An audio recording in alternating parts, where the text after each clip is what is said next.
ಬೆಂಗಳೂರಲ್ಲಿ 2000 ಮೇಲ್ ಕೆರೆಗಳಿತ್ತು. ಅವೆಲ್ಲ ಕ್ಲೋಸ್ ಆಗ್ತಾ what is the present scenery? 200 ಕೆರೆ ಮಿಕ್ಕಿರ್ಬೋದು. ಒಂದು ಗುಡ್ಡಗಾಡು ಹಿಲ್ಲಿ ಏರಿಯಾಗಳಲ್ಲಿ ಇರುವಂಥ ಮೆಚುರಿಟಿ ಅವೇರ್ನೆಸ್ಸು ನಮ್ಮಲ್ಲಿ ಯಾಕಿಲ್ಲ?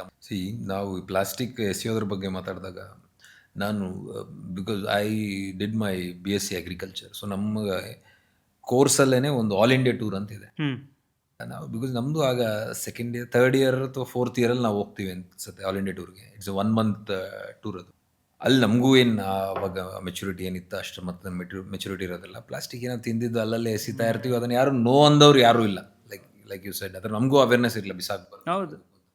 ಹಿಮಾಚಲ್ ಪ್ರದೇಶ್ಗೆ ಹೋಗಿದ ತಕ್ಷಣ ಫಸ್ಟ್ ನನಗೆ ಅವಾಗ, ದಿಸ್ ಇಸ್ ಇನ್ 2013 ಅಲ್ಲೇ, ಅದು ಯಾವಾಗಿಂದ ಇದೆ ನಂಗೆ ಗೊತ್ತಿಲ್ಲ. ನಾನು ಹೋದಾಗ ನಾನು ಫಸ್ಟ್ ಟೈಮ್ ಕೇಳಿದ್ದು, ಇಲ್ಲಿ ಪ್ಲಾಸ್ಟಿಕ್ ಬಿಸಾಕಿದ್ರೆ ಫೈನ್ ಹಾಕ್ತಾರೆ, ನೀವು ಬಿಸಾಕಂಗಿಲ್ಲ, ನೀವು ತಿಂದಿದ್ದು ಪ್ಲಾಸ್ಟಿಕ್ಗಳನ್ನ ನೀವು ಜೋಬಲ್ಲಿ ಇಟ್ಕೋಬೇಕು ಅಂತಂದು. ಒಂದು ಗುಡ್ಡಗಾಡು ಹಿಲ್ಲಿ ಏರಿಯಾಗಳಲ್ಲಿ ಇರುವಂಥ ಮೆಚುರಿಟಿ ಅವೇರ್ನೆಸ್ಸು ನಮ್ಮಲ್ಲಿ ಯಾಕಿಲ್ಲ? ಮೋರ್ ಸಿವಿಲೈಸ್ಡ್, ಮೋರ್ ಅರ್ಬನೈಸ್ಡ್ ಯಾಕಿರೋದಿಲ್ಲ ಇದು? Probably this is all comes with the policy making.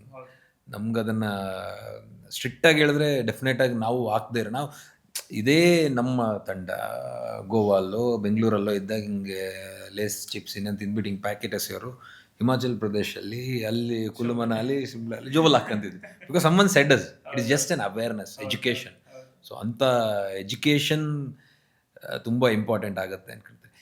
ನಿಮ್ಮ ಪ್ರಕಾರ ಎಷ್ಟರ ಮಟ್ಟಿಗೆ ಬದಲಾವಣೆಗಳಾಗ್ತಿದೆ? What the present scenario of lakes? Because ನಾವು ಬೆಂಗಳೂರನ್ನ ಕೇಳಿರೋದು, ಕೆಂಪೇಗೌಡರು 700ಕ್ಕೂ ಹೆಚ್ಚು ಕೆರೆಗಳನ್ನ, ಕರೆಕ್ಟಾ ನಂಬರ್? ಆಲ್ಮೋಸ್ಟ್ ಬೆಂಗಳೂರಲ್ಲಿ ಕೆಂಪೇಗೌಡರು ಎಷ್ಟು ಕೆರೆ ಮಾಡಿದ್ರು ಅಂತ ಗೊತ್ತಿಲ್ಲ ಎಕ್ಸಾಕ್ಟ್ ನಂಬರ್ಸ್, ಬಟ್ ಬೆಂಗಳೂರಲ್ಲಿ 2000 ಮೇಲ್ ಕೆರೆಗಳಿತ್ತು.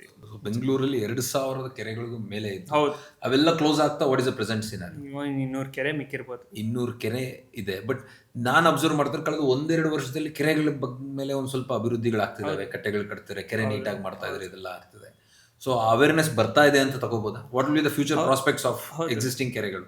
ನಿಮ್ಮಂಥವ್ರು ಕಂಪ್ಲೇಂಟ್ ಮಾಡ್ತೀವಿ, ಜೋರಾಗಿ ಕಂಪ್ಲೇಂಟ್ ಮಾಡ್ತೀವಿ, ಈ ಥರ ಆಗ್ತಿದೆ ಅಂತ. ಸೊ ಅಂಥವ್ರು ಮಾಡಿದಾಗ ಇಟ್ಸ್ ಎಲ್ಲರ ಕಣ್ಗೂ ಬೀಳ್ತಾ ಇದೆ ಇವಾಗ. ಸೊ ಇವಾಗ ನಾವು ಏನಾದರೂ ಮಾಡಿಲ್ಲ ಅಂದರೆ ಇನ್ನೂ ಕೆಟ್ಟದಾಗ್ತಾ ಹೋಗುತ್ತೆ ಅಂತ ಒಂದು. ಇವಾಗ ಹೆಂಗಾಗಿದೆ ಅಂದರೆ, ಪರಿಸ್ಥಿತಿ ಕೆಟ್ಟದಾಗೋವರೆಗೂ ನಾವು ಎದ್ದು ನಿಂತ್ಕೊಳ್ಳಲ್ಲ. ಬಟ್ ಇವಾಗ ಸಿಟಿಯಲ್ಲಿ ಅವೇರ್ನೆಸ್ ಜಾಸ್ತಿ ಆಗಿದೆ.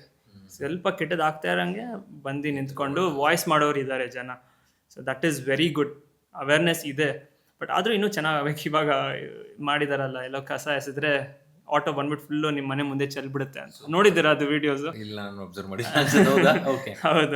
ಯಾರು ಮಾಡ್ತಾ ಇರೋದು? BBMP ಅವರು ಇದು ಕಸ ಕಲೆಕ್ಟ್ ಮಾಡ್ಕೊತಾರಲ್ಲ, ಯಾರು ಹಿಂಗೆ ಎಸೆದ್ರೆ ಅವ್ರ ಮನೆ ಮುಂದೆನೆ ತಂದು. ಸೂಪರ್.